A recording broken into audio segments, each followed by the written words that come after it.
Bom dia, boa tarde, boa noite, meus picarruchos. Essa aqui é a aula sobre Grécia Clássica para o primeiro ano do ensino fundamental da Escola Maria Isabel. Na aula de hoje, a gente vai falar sobre o período clássico da história dos gregos e vamos falar também sobre algumas das suas cidades famosas, que são também o berço de vários dos modos culturais que existem hoje em dia. Então, peguem suas togas, peguem seus cadernos e vamos trabalhar. Vamos então delimitar o tempo que a gente está falando. O período clássico ele vai do século V a.C. até o século IV a.C. Alguns colocam um pouco mais para trás, como o século VIII a.C. Porém, o que vale a pena ser entendido aqui é a formação das cidades-estado. Elas são imprescindíveis para vocês entenderem a situação, a questão das cidades-estado. Cada cidade-estado, como o próprio nome diz, são mais ou menos o que a gente podia dizer micropaíses, né? Uma cidade no mundo antigo, ela tinha a população de uma cidade com, por exemplo, 10 mil, 20 mil pessoas, podia ser muito bem considerado o que a gente considera hoje um reino ou até mesmo um país. É o caso dos gregos. Eles vão ter cidades que vão chegar estourando aí a 100 mil pessoas e elas vão ser consideradas cidades poderosíssimas, com uma quantidade que hoje você tem em algumas cidades brasileiras facilmente. Então essas cidades elas tinham também o status de nação. Outra coisa importante que tem que ser levada em conta no período clássico é o processo de colonização. Lá no período pré-homérico e período homérico já se percebe uma grande movimentação. Os povos da região já se movem de um lado para o outro através da navegação marítima. Isso é uma coisa hiper comum para eles. Porém, o modo de pensar dos gregos agora vai acompanhar essas migrações, né? Vai acompanhar esse movimento. Ou seja, uma cidade grega da Grécia continental vai falar: ó, aquele território do outro lado do mar é meu domínio também. Aquele território naquela região ali por exemplo, os gregos vão até a Itália. Aquelas regiões ali vão ser também parte aqui da região de Atenas ou de Corinto, entendeu? Então eles vão começar a fazer o processo de colonização em outros lugares ali da Europa, ali pertinho, e também ali na Ásia, no lugar que seria hoje a Turquia. E falando em Turquia, né, o outro fator importante que tem que ser levado na equação é aquele... Ixi, esse azulzinho vai sumir, peraí. É a questão dos persas. Os persas, eles vão ser uma coisa muito importante na questão da história da Grécia, principalmente no próximo momento da história da Grécia, que é o momento do renascimento helenístico, do momento do período helenístico, onde os gregos e os persas vão travar uma guerra em larga escala. No caso, os persas são o império vizinho ao mundo grego, e os persas sempre vão ter desejos de conquista com relação à região ali e vão sempre lutar contra os gregos. E essas lutas vão realmente marcar a história das cidades-estado que a gente vai estudar aqui. Então, os fatores importantes aí do período clássico é a formação das poderosas cidades-estado, a questão da colonização e a guerra contra os persas, que a gente chama de guerras greco-pérsicas. E aqui estamos nós, de novo no mapinha da Grécia, para dar uma boa olhada em quem é quem na fila do pão, se é que vocês me entendem. Então aqui você tem as cidades-estado, que estão marcadas em pontinhos. Vamos pegar uma cidade-estado aqui como exemplo. Atenas. Na região da Ática. Atenas, toda a área aí em laranjinha, então seria a área de Atenas, da cidade de Atenas. A cidade seria líder das regiões ali onde está em laranja também, tem a cidade e as circunvizinhanças, porém Atenas ela também se espalhava para os lados do Império Persa. Por exemplo, interessante aqui, este ponto aqui, deixa eu marcar com outra corzinha para destacar melhor, o Helesponto. Helesponto. Helesponto é a entrada aí do Mar Egeu para o Mar Negro. Então Helesponto está aqui, é um canalzão mesmo que marítimo que vai até Bizâncio, que também era aliada dos atenienses. E outro detalhe interessante é mais ou menos nessas cercanias aqui que ficava a Troia. Então os gregos têm a sua colonização aqui já baseada num conceito de combate mesmo. Eles lutaram contra o pessoal aí do que seria talvez Troia e conseguiram o domínio de todo o Mar Egeu. Percebam, ó. Eles conseguem fazer, deixa eu marcar aqui outro jeito. Eles conseguem criar uma camada de domínio deles sobre o Mar Egeu.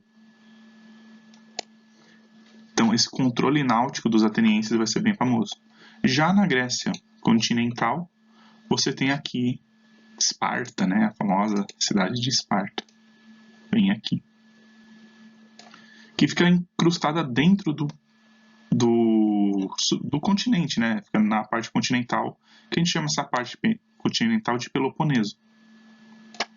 Então você tem essa região aqui, onde você tem os espartanos e você tem encoalhado nos cantinhos ali os outros partes aliadas. No caso aqui, por exemplo, a Macedônia, lá no extremo norte, que a gente vai falar deles em detalhes depois. O que é importante entender aqui é que as cidades-estado já começavam a estender seu domínio além das muralhas da sua própria cidade. Agora também dominavam cidades vizinhas, do que a gente poderia chamar de um micro-império grego, né? Você tem basicamente dois grandes grupos aí, que nós chamamos de Liga de Delos, a Liga de Delos, que seria Atenas e seus amiguinhos, seus estados aliados, e a Liga do Peloponeso, que era a Liga dos Espartanos e seus aliados. Então esses dois grupos aí vão começar a lutar entre si. Tem esse detalhe. Os gregos não eram povos unidos, eles eram povos separados. Nas suas cidades, cada cidade tinha um rei. Algum rei ainda podia ser submisso ao outro, mas ainda era rei. Então havia sempre a possibilidade de uma traição, sempre a possibilidade de algum problema surgir e o reino grego mudar de lado para o lado de Delos ou para o lado da Liga do Peloponeso. Então você tem um estado de tensão entre as cidades-estado gregas. E os persas vão aproveitar isso mais tarde, né? Então vamos conhecer agora em detalhes algumas dessas cidades. Atenas, minhas crianças, Atenas. Atenas, ela é basicamente o símbolo do que é a cultura grega. Até hoje a cidade existe. Das estruturas originais, algumas coisas sobreviveram, inclusive talvez uma das estruturas mais famosas do mundo, que seria a Acrópole de Atenas, que é uma estrutura, né, uma série de templos reservados para Atenas, Palas Atena, para Poseidon e para Zeus. Então esse seria tentando simbolizar mais ou menos aí o que seria o Olimpo, né? Então você tem uma grande homenagem aos principais deuses do panteão grego, que vão ser muito popularizados graças aos atenienses. É uma coisa ímpar na história deles, que eles vão ter uma representatividade arquitetônica muito forte. A localização de Atenas, ela ajudava muito. Ela fica entre o Egeu e o Golfo de Corinto. Então, é um lugar excelente para você cortar caminho e fazer também atividades comerciais. Atenas era uma cidade extremamente comercial e é muito interessante o desenrolar da história ateniense, porque ela vai ser considerada por muitos historiadores a primeira república do mundo, o primeiro lugar do mundo a ter uma república, ou pelo menos ter algo que vai inspirar as outras repúblicas do mundo. A história toda começa devido à presença de uma monarquia. Havia também uma monarquia ateniense, mas essa monarquia vai ser deposta, ela vai ser retirada do poder por uma aristocracia. O que é isso? Um governo de aristocratas, um governo de pessoas politicamente poderosas. Então, os aristocratas atenienses que controlavam o comércio, e principalmente o comércio de azeite de oliva, provavelmente o azeite ele vem ali daquela região, então, que é feito de azeitonas. Então, os comerciantes do azeite, que era um produto extremamente valioso, extremamente importante para o mundo antigo, eles vão ter tanto poder financeiro que eles vão conseguir eliminar a monarquia ateniense. A religião vai ser colocada num outro ponto, política de um lado e religião do outro.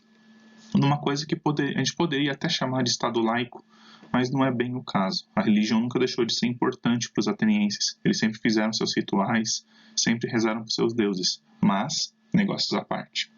Os negócios também eram de suma importância para manter a cidade funcionando. Então Atenas, ela se torna um centro do mundo.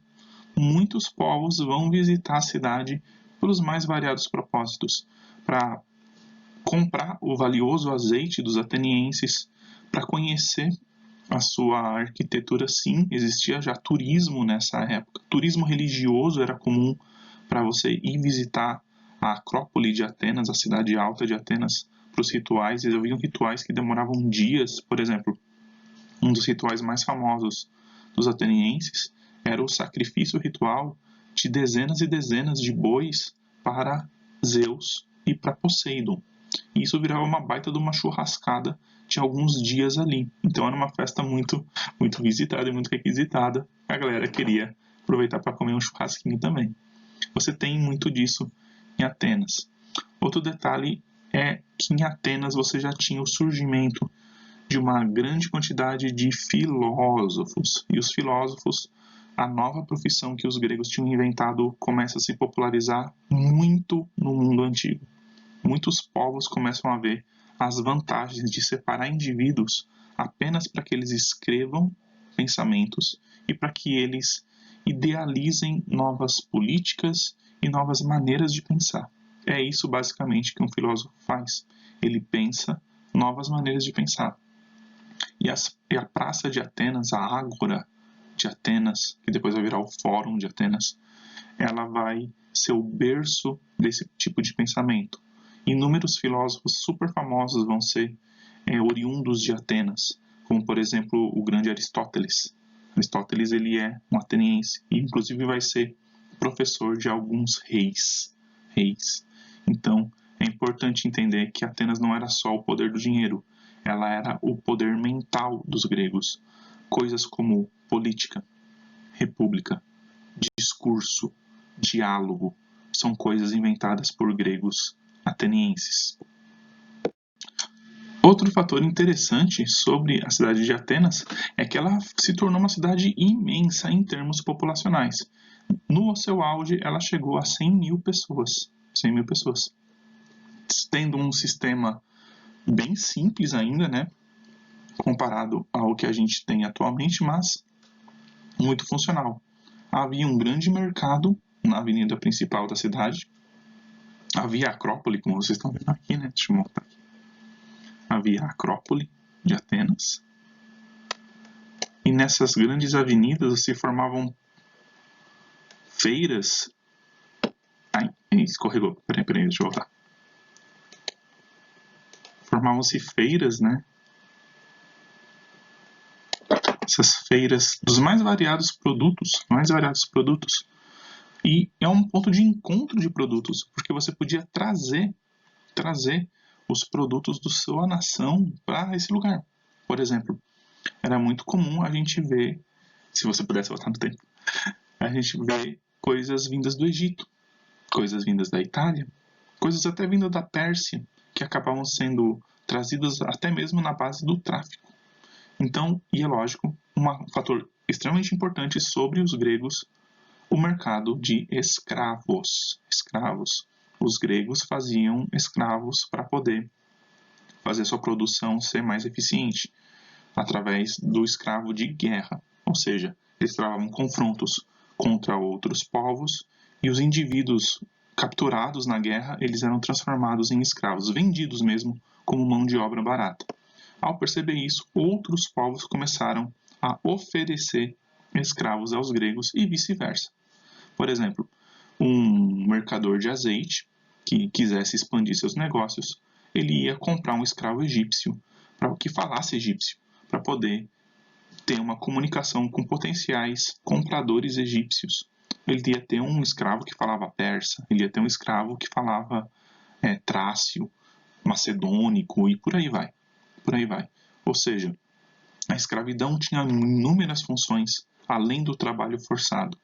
Isso não desmerece ou valoriza ou desvaloriza o ato. Escravidão é escravidão. É a venda de seres humanos como mão de obra. Então, Atenas, outro detalhe legal sobre Atenas é a questão das muralhas. Ela era extremamente orgulhosa com suas muralhas que realmente deram muito trabalho para vários inimigos. Por exemplo, os famosos espartanos detestavam lutar contra os atenienses perto de sua cidade porque as muralhas realmente atrapalhavam. O espartano gostava mesmo era de dar porrada de pertinho. Falando em pancadaria, você tem também o exército regular em Atenas. Praticamente todo homem adulto que morava dentro das muralhas, ele serviria ao exército de Atenas, desde que ele nascesse, ele fosse um cidadão. Isso é uma coisa interessante. Os atenienses, eles desenvolvem o termo civita, ou cidadão. Cidadão é quem mora na cidade. Então, todo homem ateniense era cidadão, tinha poder sobre as decisões da cidade em alguma maneira, ou pelo menos serviria o exército. E o método de luta dos atenienses é muito interessante, que ele vai aparecer em vários lugares da Grécia das mais variadas maneiras, mas a base é essa aí. Um escudo grande, redondo, de madeira ou de bronze, placa de armadura na frente, capacete, e lutam sempre com uma sarissa. Uma sarissa seria a lança longa. Então, a fileira de sarissas, o bloco de sarissas, ele vai começar a aparecer em grande frequência já nesses momentos da Grécia Clássica, e alguns povos vão transformar isso no seu modo de vida, que é o caso, por exemplo, dos espartanos. Os espartanos vão ter seus guerreiros de elite fazendo isso aí. Mas em Atenas você também tem guerreiro de elite, que são os hóplitas. Hóplitas quer dizer escudo prateado. E os hóplitas vão ser tão poderosos quanto os famosos guerreiros espartanos. Aqui teve os filmes sobre Esparta, que acabam dando um pouco de fama, né, para os espartanos do mundo atual. Mas os atenienses também tinham guerreiros excelentes. E esse método de lutar em bloco vai se tornar uma nova moda da guerra da época. Você pode estar se perguntando, professor, os atenienses moravam lá cercados de muro por tudo quanto é lado, eram comerciantes, mas o comércio era no mar, na maior parte das vezes. Então, cadê o porto? O porto ficava só alguns quilômetros dali, da cidade de Atenas. Eles fizeram uma coisa genial, é que eles não construíram a cidade próximo do mar, para evitar ataques marinhos, para evitar ataques vindos do mar. O porto, ele era literalmente uma estradinha que levava até a cidade. E já havia um estaleiro, ou seja, os atenienses eram um povo do mar, mesmo não estando tão perto assim da costa. Então, eles utilizavam as técnicas dos fenícios e construíram também birremes e triremes. Então, você vai ter uma marinha grega. A marinha grega ela vai ser quase uma boa parte mesmo feita por naves dos atenienses, que vão usar elas tanto para comércio, como vocês podem ver aqui, também para guerra. Então, as naves atenienses vão ser o terror do mar Egeu. Qualquer barco que não fosse da bandeira ateniense potencialmente seria alvo de um ataque desses gregos.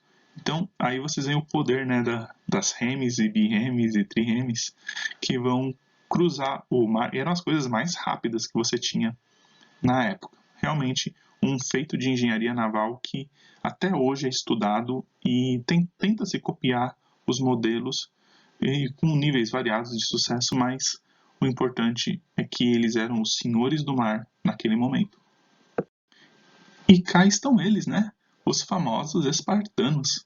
Os espartanos são um verdadeiro ícone da cultura grega e muitos historiadores divergem sobre o que é realmente Esparta, né?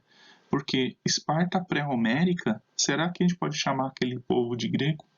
Será que eles tinham realmente tantas ligações culturais com os gregos, às vezes pelo jeitão tão diferente de agir, tão violento ou tão fora das regras do que seriam os atenienses, alguns historiadores colocam que eles não seriam exatamente gregos. Bem, gregos eles são.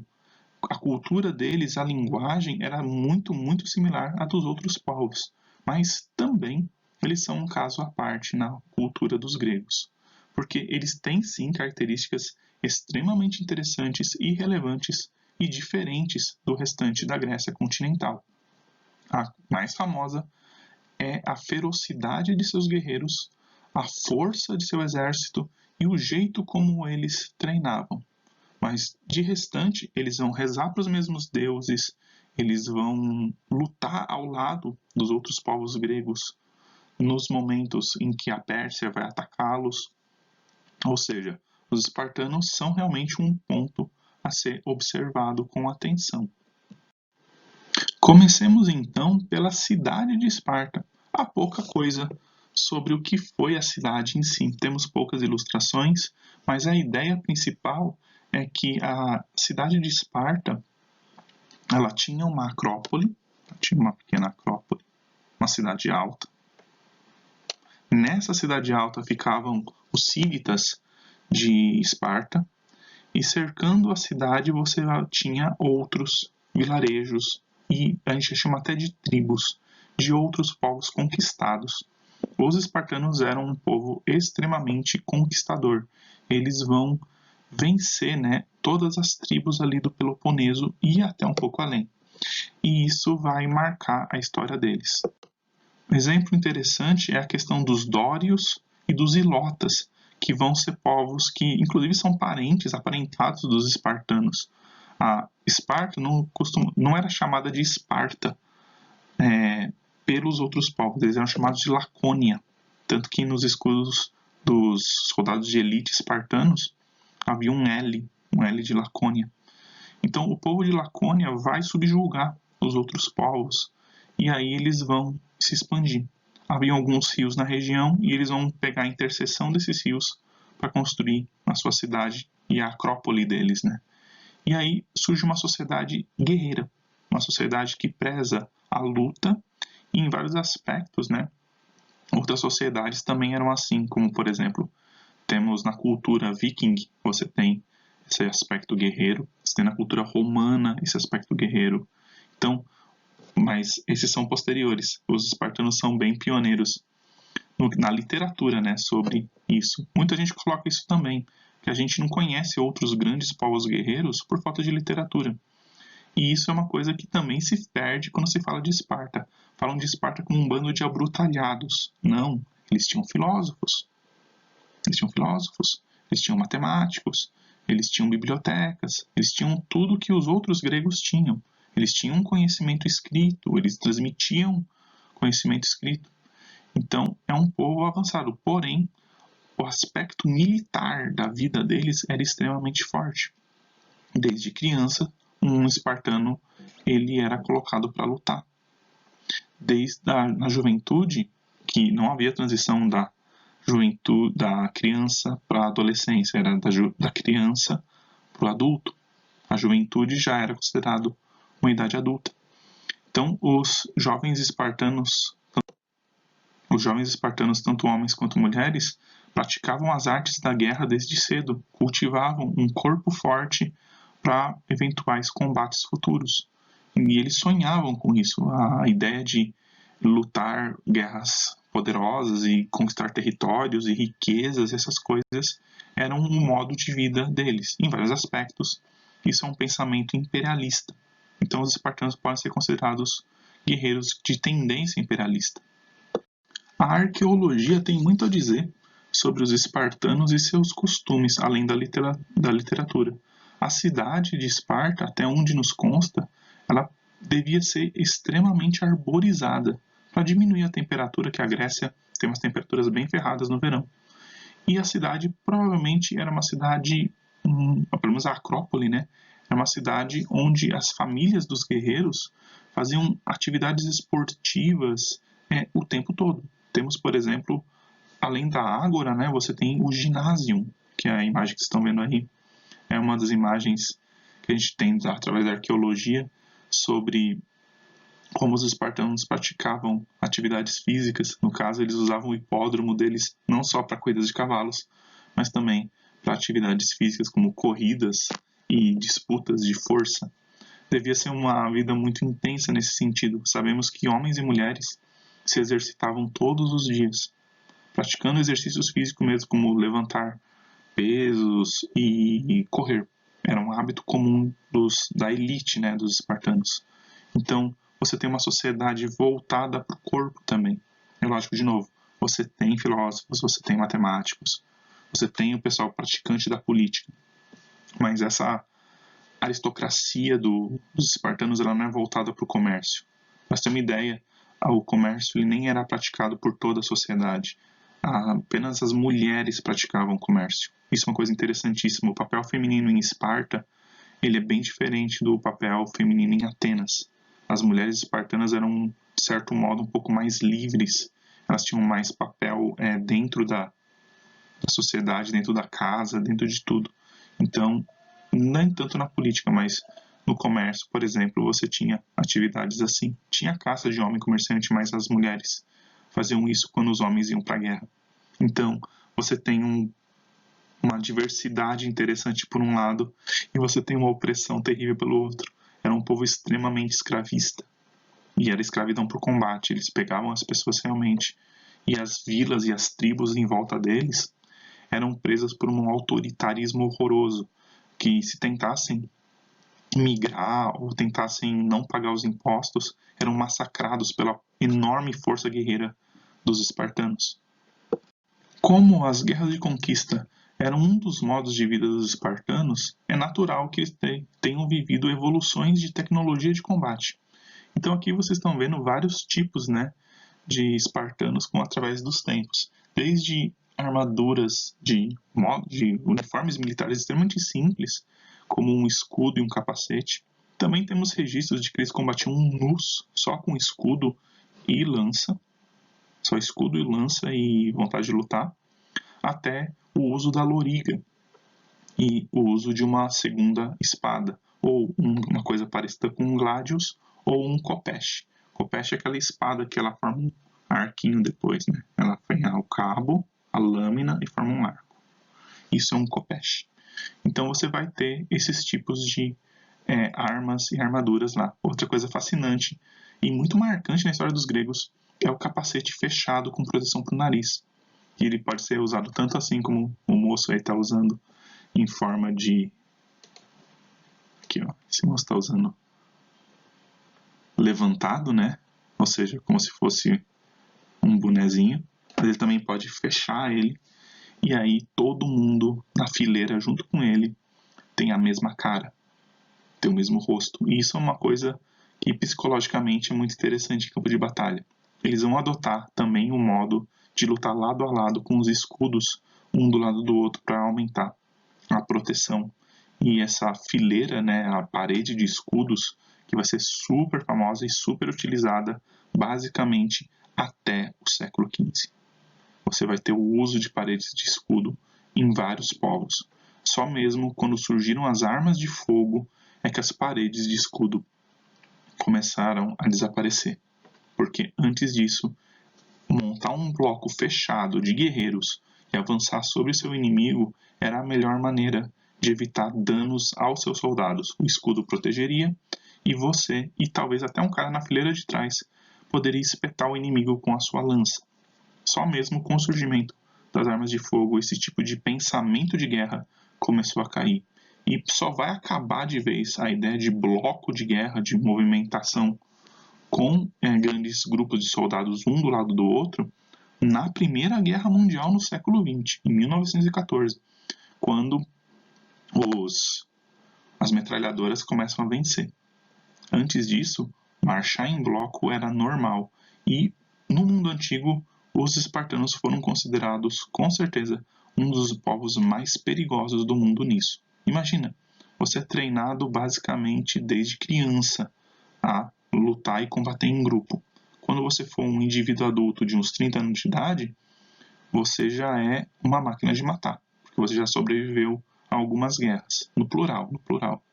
Então, você é muito perigoso. Os atenienses podiam ser perigosos por causa da sua excelência, mas quem estava nessa desde nascimento tinha alguns pontinhos a mais. Então, os espartanos vão ser, inclusive, muito importantes para o entendimento das guerras contra os persas e mais tarde no renascimento helenístico, no momento do Alexandre, quando vários oficiais espartanos vão ser colocados para lutar contra os persas do lado do Alexandre. Vamos falar agora de uma cidade que eu não comento muito nas aulas. Essa aula aqui, na verdade, parte de Grécia a gente costuma ver no sexto ano. No sexto ano eu não falei de Corinto para os meus estudantes, mas agora vamos corrigir isso. Corinto, sim, você que é do timão aí, você está pensando exatamente isso, que Corinto parece muito Corinthians, e sim, é verdade. O Corinthians, o primeiro Corinthians é em inglês, e é em homenagem aos Corintos. Sim, a galera lá da Bíblia.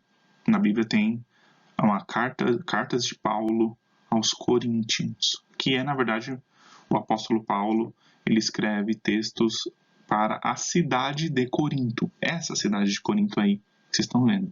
E aí, em inglês, ficou Corinthians. E aí surgiu um time de futebol Corinthians na Inglaterra.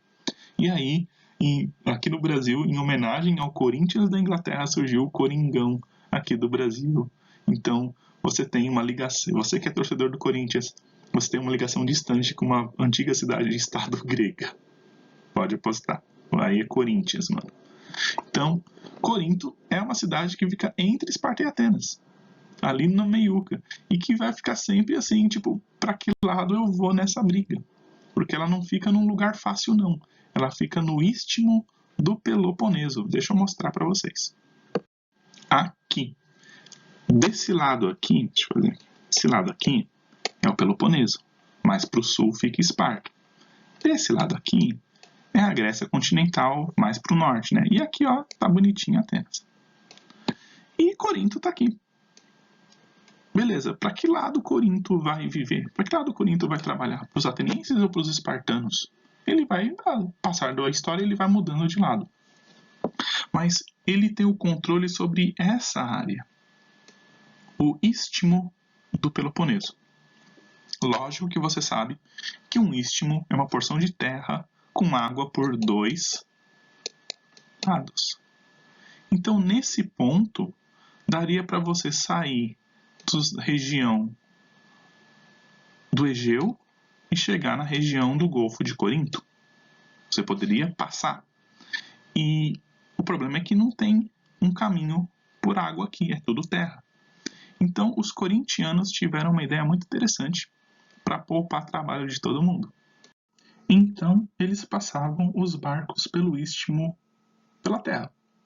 Eles colocavam os barcos sobre troncos de árvore. Mais tarde também, eles utilizaram uma espécie de trilho para poder guiar os barcos.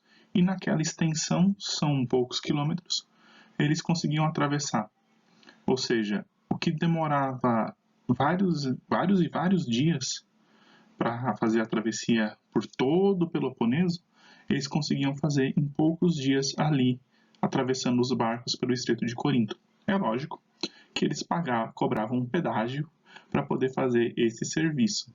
E durante muitos séculos, Corinto ficou famosa por ser não só uma cidade comercial, mas também uma cidade com esse tipo de evento que era a transição, o trânsito, né, dos barcos via terra.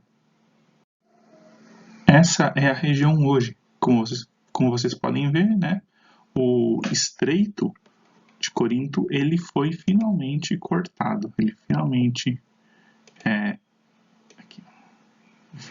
recebeu um corte. Esse corte